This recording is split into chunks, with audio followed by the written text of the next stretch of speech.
Hi there, Michael P. Coleman, Content Director for Brother Be Well. Thank you for watching Brother Be Well's Youth Substance Youth Prevention Series, supported by Elevate Youth California, funded through Proposition 64.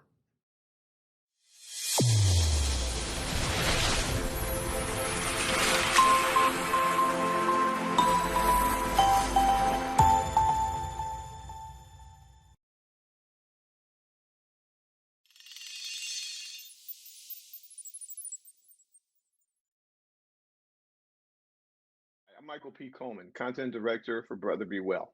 Opioid-involved deaths among African Americans recently outpaced those among white folks, signaling a disparity that has probably only increased with COVID-19.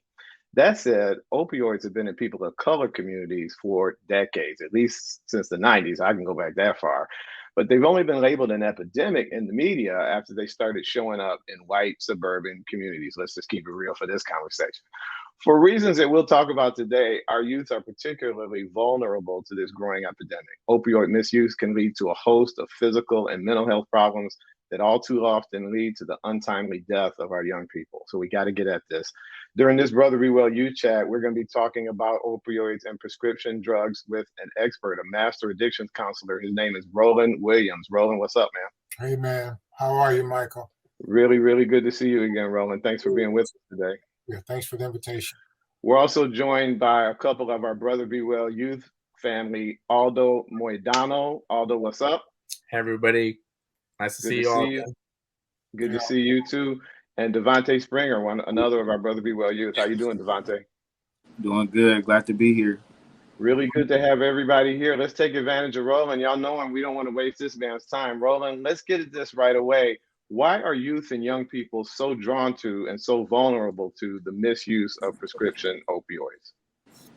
Well, I think that, what we see in trends with drug trends, they tend to go up and down. At one point there's uppers and downers. At one point everybody's into something that makes you go fast, like speed or cocaine, and then people go into what slows you down, like opioids and prescription drugs.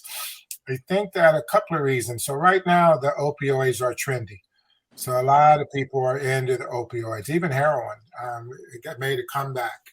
And one of the reasons that it's so attractive to kids is because young people is because it's prescription.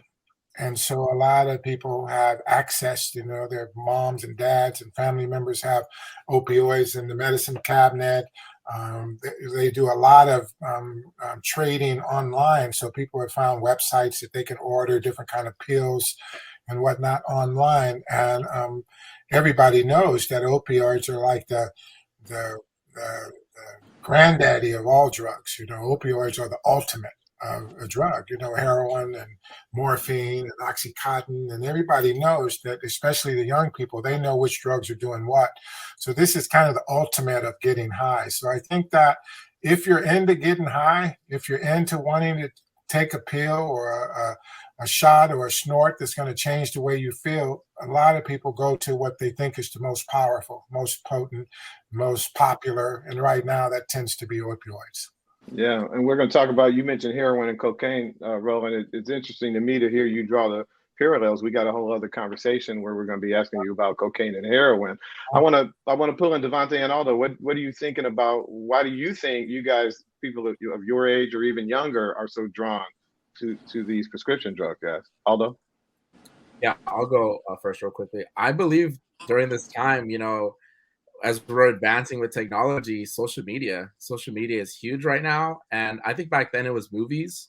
So there would be some movies where people would go to a party, a bar, they would try new things, whether they wouldn't really specify what it is on TV or in the movies, people would get an idea of what it is. So I think now with social media, it's the cool thing to show off what you're doing. It's the cool thing to show your friends, hey, I'm not there with you doing it, but look what I'm doing.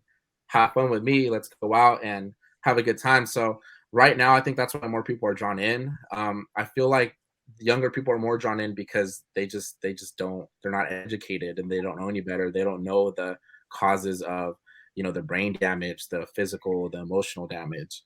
And so that's all I have to say. And that's not just young people. This person didn't know some of that damage until we got into the Summer Institute with Roland this summer. Y'all taught me a lot during those sessions. Hello, everyone. My name is Mohammed Loom. I attended the Better Be Well program in the summer of 2022. I just wanted to take a quick minute to talk about my experiences in the program and how it really changed my life for the better. Before I got into the program, it was really hard for me to express my feelings and talk about things that was going down inside my life. And after a few weeks in the program, I felt like I had a safe space to talk about everything in my life, and I really opened up to them, and I felt a lot of support from the peers around me and my mentors.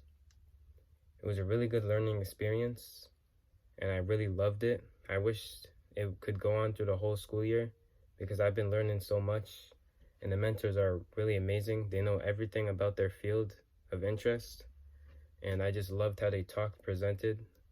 Justin, Christian, Roland, Conrad, everyone, I want to thank you guys so much because I learned so much.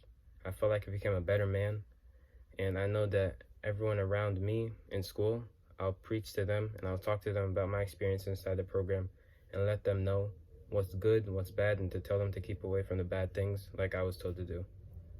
Thank you, and brother be well.